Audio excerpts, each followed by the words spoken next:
Hey guys, I am Amrita Agarwal from Amrita Agarwal coaching centre. जैसा कि आप सब लोग जानते होंगे कि मैं डेली अपने चैनल पे एसएससी सीजीएल टीयर 2 के प्रीवियस ईयर क्वेश्चंस लेकर के आती हूँ। इधर मैं जो पेपर सॉल्व करवा रही हूँ वो है एसएससी सीजीएल 2020 के मेंस का पेपर, जो 29 जनवरी 2022 में पूछा गया है।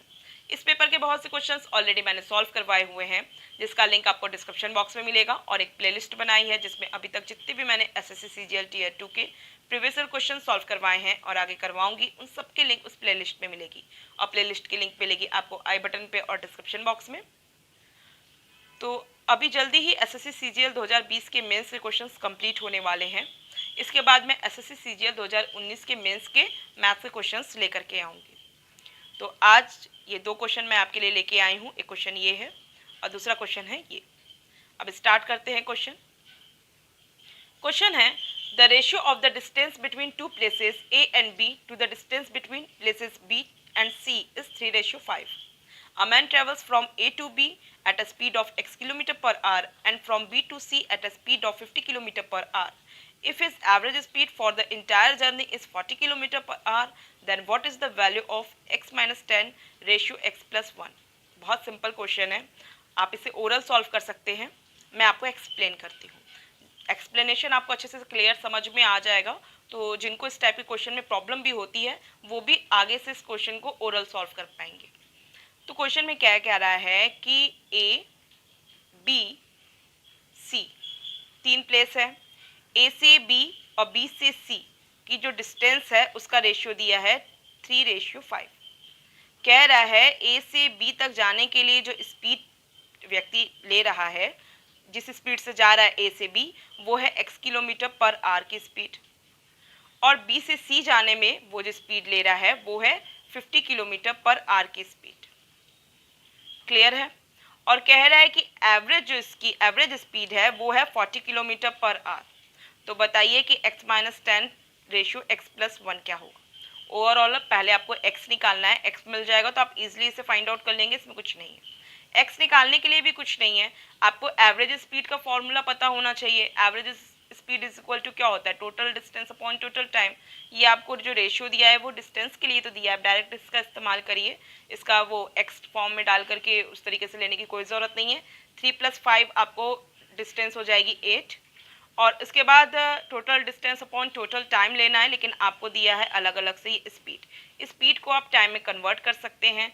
इस स्पीड के लिए ये डिस्टेंस है तो टाइम क्या हो जाएगा, टाइम हो जाएगा 3/x, सिंपल है, प्लस अब इसके लिए टाइम क्या हो जाएगा, टाइम हो जाएगा 5 अपॉन जो डिस्टेंस अपॉन स्पीड 5/50। अब बस इसी को सॉल्व कर देंगे, आपको क्या मिल जाएगा, आपको इसकी एवरेज स्पीड मिल जाएगी जो कि दिया हुआ है 40। इसको इक्वेट करिए, x की वैल्यू फाइंड आउट करिए, x की वैल्यू जो मिलेगी उसके बाद 10 माइनस करिए और 1 प्लस करने के बाद उसका रेशियो बता दीजिए क्या होगा, बस वही आपको वैल्यू बतानी है। इसमें कुछ है नहीं।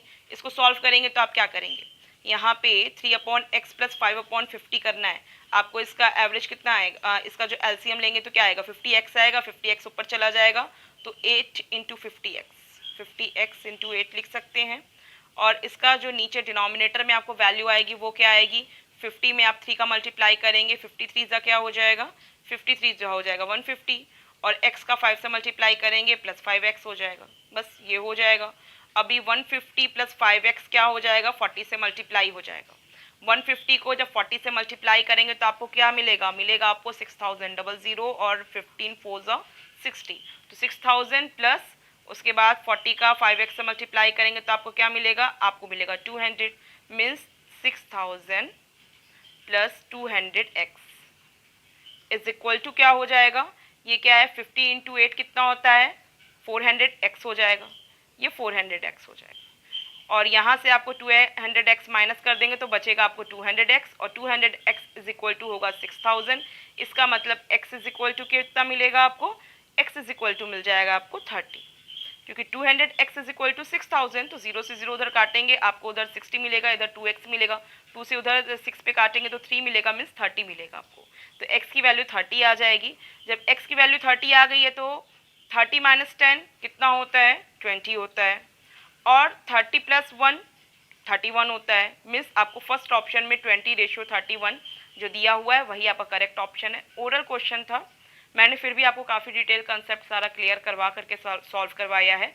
बाकी आप इसे ओरल सॉल्व करने की कोशिश कीजिएगा। इस टाइप के क्वेश्चन बहुत ज़्यादा एसएससी पूछता है, और ना कि सिर्फ एसएससी सीजीएल टीयर 2, क्योंकि टीयर 2 के लेवल का क्वेश्चन नहीं है, ये पूछ दिया है अच्छी बात है, बट ये आपको टीयर 1 है, एमटीएस है, सीएचएसएल है, ये सब जगह इस टाइप के क्वेश्चन आपको मिल जाएंगे। तो इस टाइप के क्वेश्चन पे आप प्रैक्टिस कीजिए, और काफ़ी सेकेंड्स में जल्दी इसकी वैल्यू फाइंड आउट हो जाती है, और मैंने आपको कंसेप्ट सारे क्लियर करा ही दिए हैं। तो अब हमको लगता है अब आपको इस टाइप के क्वेश्चन में कभी कोई डाउट नहीं होगा। अब नेक्स्ट क्वेश्चन पे चलते हैं। क्वेश्चन है, a tap can fill a tank in 5 and 1.2 hours. Because of a leak it took 8 and 1.4 hours to fill the tank. In how much time will the leak alone empty 30% of the tank? Question बहुत important है और simple भी है। SSC अपने हर exam में ये आपसे पूछता है, तो ध्यान से सुनिए। आपसे पूछा क्या है कि 30% एम्प्टी होने में कितना टाइम लगेगा ड्यू टू लीकेज, ये बताना है। जबकि आपको दिया है कि विदाउट लीकेज 5 and 1.2 आवर्स लगेगा, ड्यू टू लीकेज लगेगा 8 and 1.4 आवर्स टैंक को कंप्लीट फुल होने में। तो आपको 30% एम्प्टी होने में कितना टाइम लगेगा ये बताने के लिए अगर मैं बता दूं कि 100% एम्प्टी होने में कितना टाइम लगेगा और उसका मैं 30% कर दूं, तो मैं इजली निकाल लूँगी 30% एम्प्टी होने में कितना टाइम लगेगा। दूसरी बात ये है कि 100% एम्प्टी होने में कितना टाइम लगेगा अगर ये फाइंड आउट करना है, तो मुझे 1 आवर में कितना एम्प्टी कर रहा है tank due to leakage, 1 hour में कितना एम्प्टी कर रहा है, अगर ये पार्ट पता चल जाए तो मैं क्या करूँगी, उसका इन्वर्स करूँगी, और वही आर लगेगा उसे पूरी तरीके से एम्प्टी होने के लिए। मीन्स 1 आवर में अगर 1/x पार्ट ये एम्प्टी कर रहा है ड्यू टू लीकेज, तो ये आपको x आर लेगा पूरा कंप्लीट एम्प्टी करने के लिए। यहाँ तक आपको कोई डाउट नहीं होगा। इसका मतलब मुझे 1 आवर चाहिए कि 1 आवर में टैंक कितना लीकेज की वजह से एम्प्टी करता है।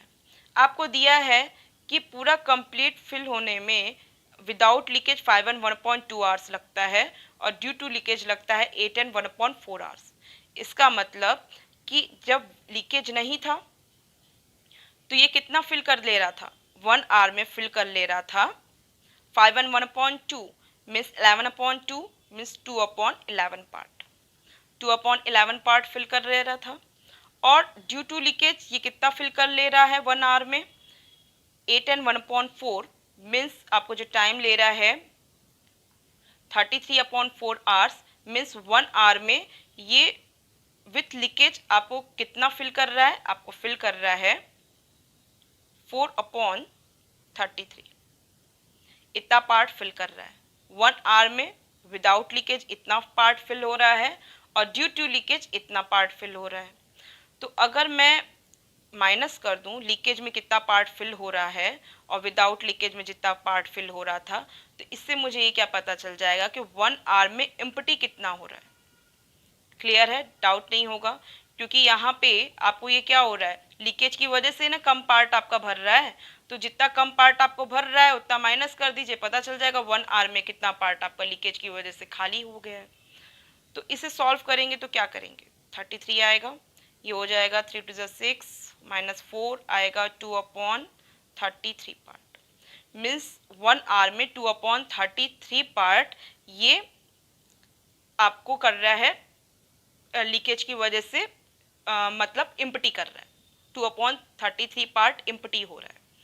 तो जब 2/3 पार्ट 1 आवर में एम्प्टी हो रहा है, इसका मतलब पूरी तरीके से एम्प्टी होने में कितना आवर लगेगा, 33/2, अभी मैंने एक्सप्लेन किया। और 30% एम्प्टी होने में कितना टाइम लगेगा, 30%, बस 30% निकालने के लिए 30/100 कर दे रहे हैं, बस 0 से 0 गया। यहाँ पे आपको क्या हो गया, 99/20 आ गया डायरेक्ट, 99/20 ऑप्शन 1। सिंपल क्वेश्चन था, कुछ था नहीं। आई होप आपको अच्छे से सब समझ में भी आया है। अब बहुत से लोगों को तो ऑलरेडी ये आ भी रहा होगा।